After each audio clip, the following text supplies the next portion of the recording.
Our next session is our last panel discussion of the day, featuring industry leaders from different countries and markets. They are here to discuss multi-sector real estate, industry resilience, and challenges in sustainable development. Please give a round of applause to our speakers.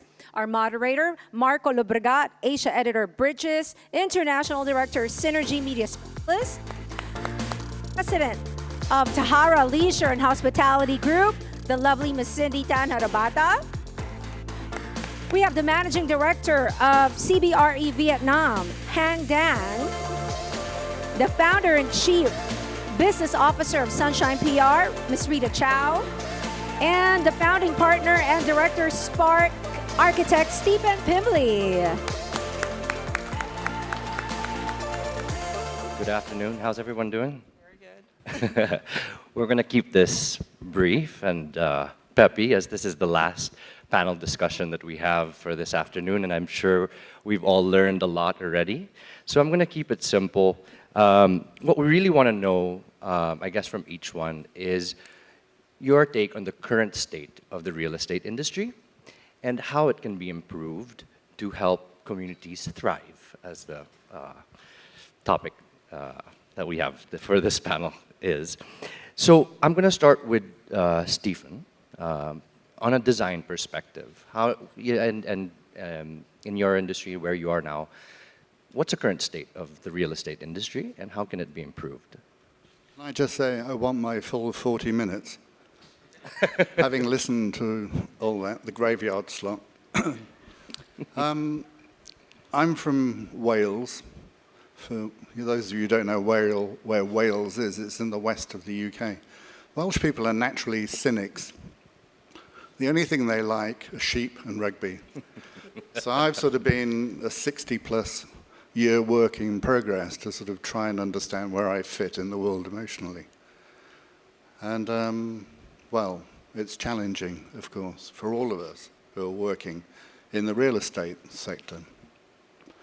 And I always find it quite interesting when I sort of have an emotional connection with things. Like when I sat down this morning at 9:30, the video started, the introduction to PropertyGuru, which I thought was the most on-message thing I've heard today, which is about people and what people want, what they expect. They want comfort, they want somewhere to live, they want to be well-educated, they want to have enough money in their pockets to live a decent, sustainable life. And unfortunately, the industry that we work in is not sustainable. Actually, I hate the word sustainable. It's just one of those stupid buzzwords like ESG and smart cities. We should not use them because nobody really knows what sustainability is about. But when I saw that video this morning, I immediately thought about Bhutan. Everybody knows where Bhutan is. And Bhutan measures things not by we want to do something that's sustainable, but they have something they call the happiness index. Everything is measured to make the people who live in Bhutan happy. And they work to something that we should all be working to, which is donut economics.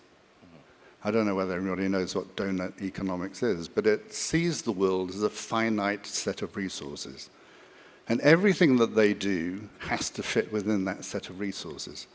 And I think that's a great measuring tool for whatever we do, particularly in the construction industry these days, because we build too much, we demolish too much, and we should be refurbishing a lot more. You know, otherwise we're all going to fry, or the sea's going to rise and drown everybody. You know, it's all very nice looking at these heartwarming things that are going on about recycling, but they're not going to save the world, actually. And we're responsible for a huge amount of carbon emissions, so we need to really get our act together. I mean, that was a terribly long-winded answer to probably totally off message, but I'm going to give you more time, so I'm going to ask the follow-up question to you again. Actually, you talk about refurbishing, not just building. There are many cities that have decaying waterways, for example, and like we'd see no pollution solution. Yeah. What are some ways that, or practices that cities could do to actually declog these waterways? Or somebody else want to answer that? in terms of design? When designed, you can use less carbon. You should stop talking about sustainability and just talk about carbon, because that's what everything is about. Yes. We use too much of it.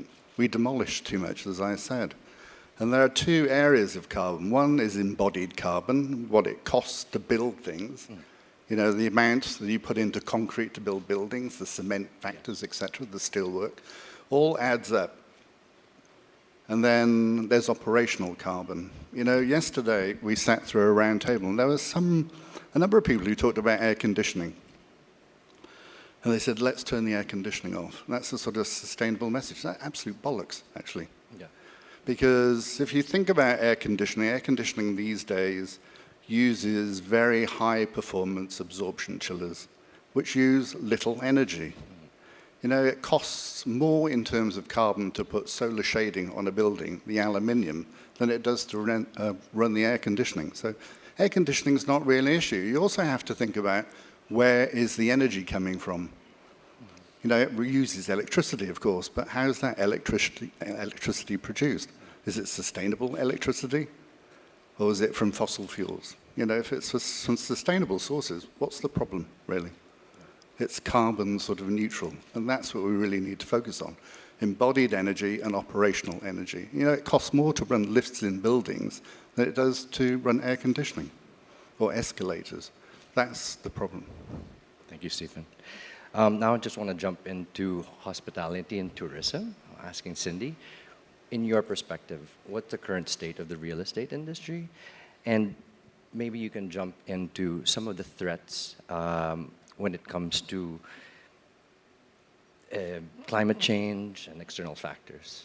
Well, in tourism, or specifically in hospitality, there's actually two types that you normally build. One would be building in an existing development. So let's say in built environments. Mm-hmm. So you have to consider, say, communities around already.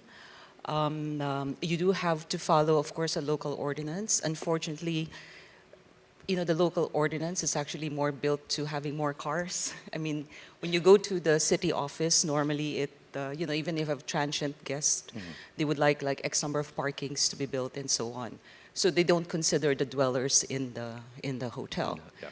If you look at, let's say, building in resort destinations, the first question you ask is that, is the island even sustainable to begin with? So which means, is there, where do you get water? Mm-hmm. Where do you get electricity? Where do you throw, the waste? Mm-hmm. These are basics. How do you get there? I mean, I would always say you can't build there unless you can, you know, unless you can get there. But one thing good also with hotels is that a lot of the developments, depending on location and maybe the type of hotels you want to build, it's also zeroed in on people. We're actually one of those, when we build buildings, we look at not only people or guests that comes in, but we also look after, say, you know, I mean, the guests plus the people, the labor. I mean, so I would always say, you know, your guest flow equals to, you know, your people flow, your back of the house flow. That's where cash flow comes. Yeah. So the state and condition, of course, we have to also be ready for resiliency. So there's a slew of issues going around. We have a country where it's, of course, it's an archipelago, but it also has the longest coastline. Yes. And there's a lot of issues because you do have high sea level, climate change. The country also has an average of about 22 typhoons. There's a lot of yes. concerns. So you need to be more and more resilient. Yes. Are you finding that developers are not just talking about it, but actually applying more sustainable practices? Yes, but there's a lot of more the first mover developers. It emanates from big conglomerates, but people forget that 80% are run by SMEs. So developers are majority SMEs. So if you have 80% of them developing, they don't have the means and capacity to also find solutions and sustainable solutions. And this is where avenues such as this one is needed. You need collaboration. And sometimes the bigger conglomerates don't want to share information, which is needed, badly needed. So we would organize, so in the Philippines, we would organize groups and make it a point that information is transparent. We would create in different locations where there's a hub of discussions to really get information out. And of course, it's so easy to get information these days too. Thank you. I'm going to ask, well, first Hang and then Rita. Since you've got Vietnam and China have some of the fastest growing cities, right? What's the perception of ESG, sustainability, and these buzzwords in Vietnam and in China? Let's start with Vietnam. Yeah, thank you. I think Vietnam is, as in the last few years, the real estate market growing quite very quick in the last few years. Of course, this year slowed down because many reasons. But in the whole market, I think sustainability, ESG, is a priority for all developers, and the government also pay a lot of attention, and we have recently have regulation as well as encouragement from the government to encourage all investor and developer to follow the ESG, the requirement. And we have statistics from mainly for the commercial, especially for the office building. So in Vietnam at the moment, in both Hanoi and Ho Chi Minh City, two biggest cities there, we have about 30% of the office building has ESG features. It's not too bad because comparing with Shanghai or Beijing, about 44 or 45%. And now, I think most of the building is try to either for the old building do the improve, or for the new building will be ESG will be their priority for most of the developers now. So I think the whole market and all the developers as well as the occupier, tenant also consider ESG is one of the priority for their investment as well as their option for relocation. So yeah, I think that's. Thank you so much, Hang. Rita? Hi, everyone. First, I need to apologize that I can't speak without my script. No problem. Because for such a professional topic, it's difficult. My English is not that good enough to talk about this such professional topics. So I'm sorry and apologize. So I will read I did some homework. Sorry. Thank you. Firstly, on mainland China, I think ESG reporting is not just a marketing fad. According to JLL's research in China, here are some reasons why should real estate companies pay attention to ESG in the current environment, and perhaps they will be gradually widely used in the future. First, in the past few years, ESG has become more and more important and influential in the eyes of investment institutions.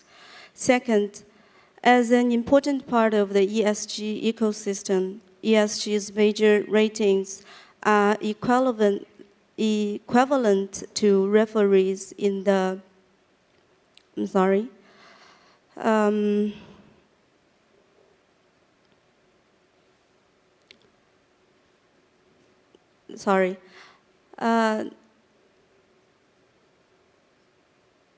ESG has become more and more important and influential in the eyes of investment institutions.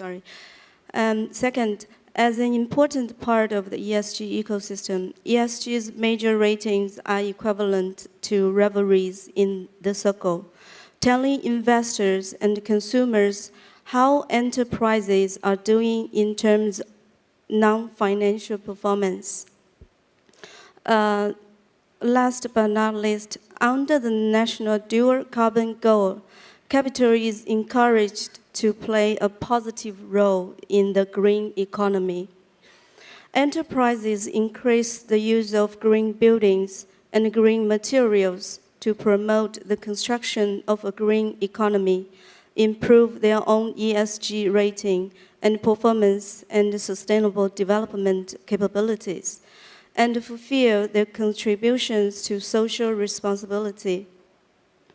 More importantly, they can explore new models of reasonable financing and development with the help of green projects, which is for the entire industry chain. Fundamental benefits are one of the essential sources of funds for real estate developers to operate. Therefore, in the past 2 years, we have seen many real estate enterprises have some unified business themes, green buildings. Because the operation of real estate enterprises needs to rely on financing on one hand, and the current policy is very unfavorable to traditional financing.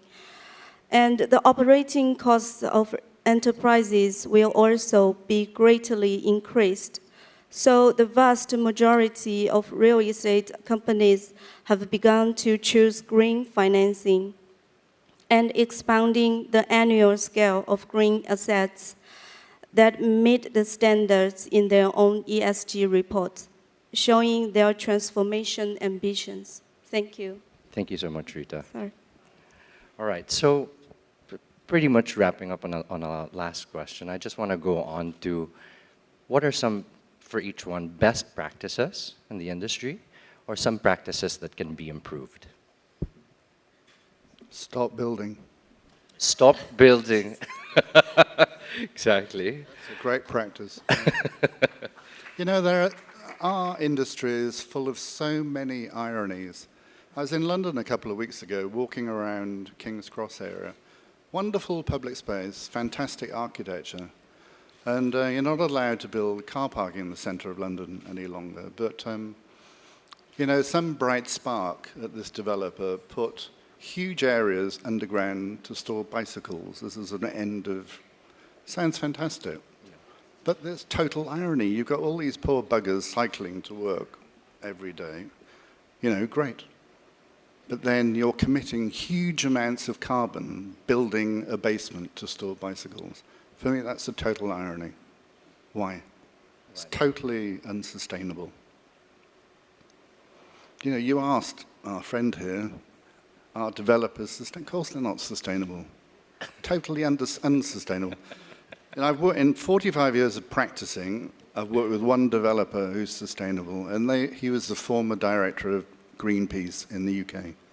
And he was terribly rigorous about what he expected from his design team, understanding all the embodied energy in all the materials that were used. So he had to, this was like 30 years ago, it was unheard of then, but very rigorous in the process of putting buildings together.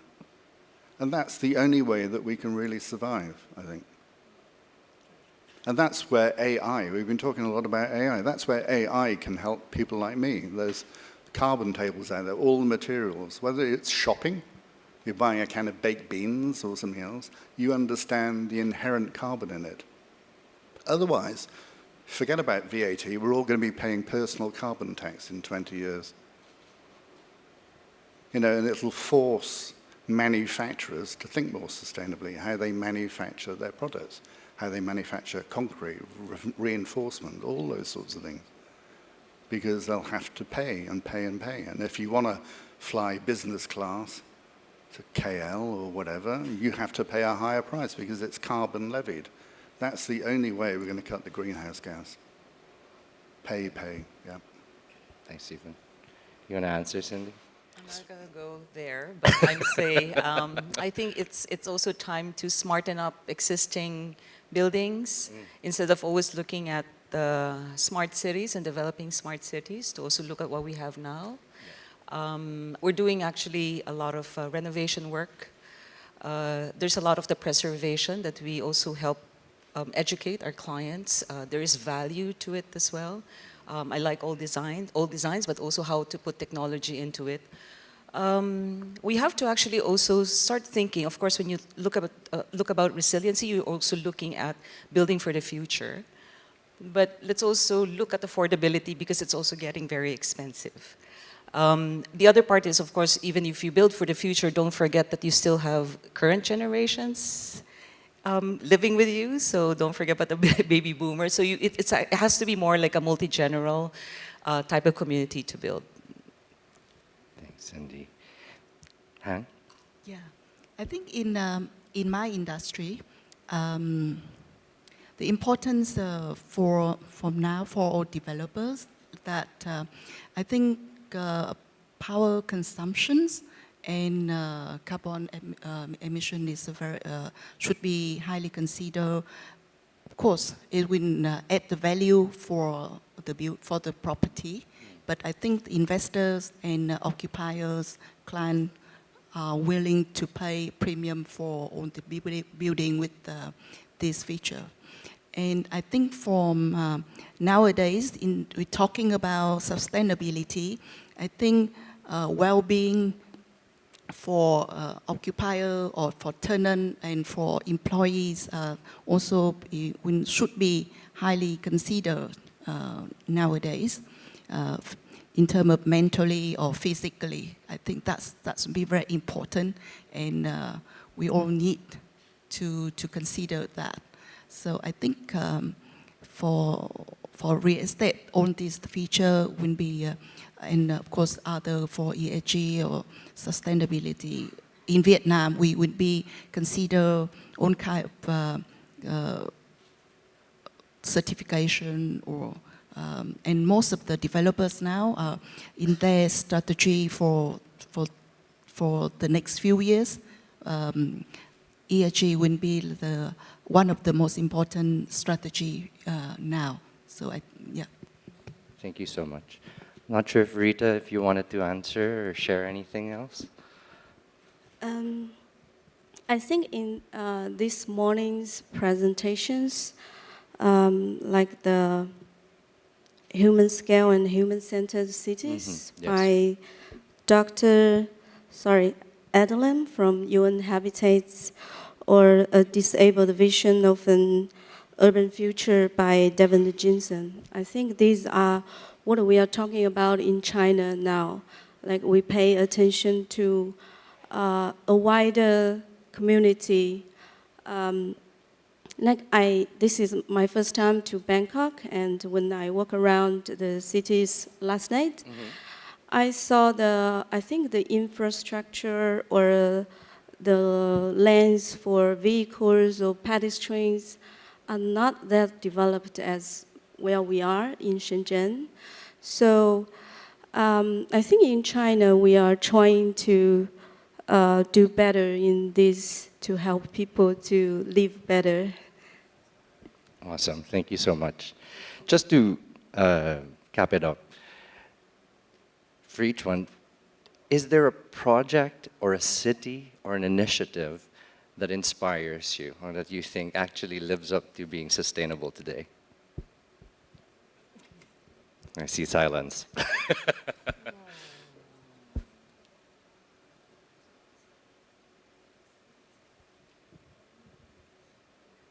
Just live in the ocean and dive every day. That's all I can think of. Yeah. Build a small resort and I don't know. So, but yeah, I mean, there are sustainable areas, islands. But, you know, I mean, you have to get everything. You know, I like El Nido at one point. Yeah.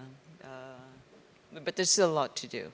There's still a lot There's to still do. a lot to do. It's harder to think, I think, in a larger perspective. But maybe if we go to some initiatives or projects, you might think of something.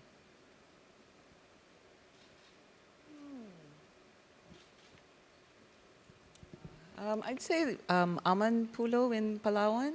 Really? Yeah, but they have to bring everything in. But it's a sustainable island at one point. But it's not inclusive in a sense, but because it only appeals to a certain market. That's a downside, of course. Yeah. Great, great. Thank you so much. Okay. Shakespeare wrote in Coriolanus, "What are cities but the people?"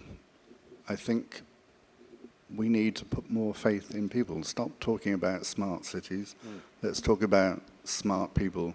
Somebody this morning was talking about Jane Jacobs. Everybody likes to talk about Jane Jacobs, who has an inkling of what urban planning is. Nobody ever builds cities like Jane Jacobs.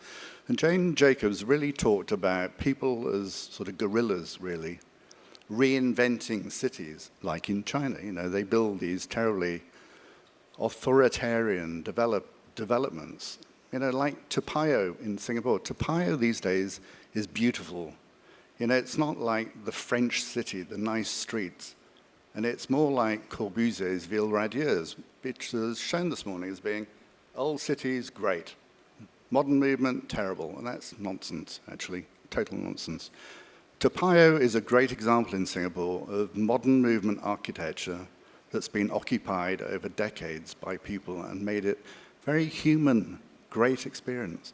So put faith in people and what they can do to cities and the community that they bring, rather than saying modern movement is bad, old cities were great, can't we make human scale spaces? It's about the people who inhabit those. You know, they corrupt what the architects are building, and that's what I really like, actually, how they corrupt the work that we do. They make it their own. They make it their own, yeah. Put faith in people. Stop thinking about smart cities. It's nonsense, actually. All right, I think we're good. Does anyone else want to add anything? Nothing that inspires us. So hopefully next year when we come back, we've got more examples of projects that... But everything inspires architects and designers, not just cities. Well, thank you again for... I think the Never Too Small project, the presentation just before us, yeah. Exactly. I like it very much, and I think it's not common in China, and we should pay attention to the waste to be recycled or redesigned to make it valuable. I think that is a great inspiration for me, or we should bring that to China, that concept. Thank you. Thank you. Thank you so much, Cindy, Stephen, Han, and Rita for sharing your insights today. Cheers, thank you. Thank you.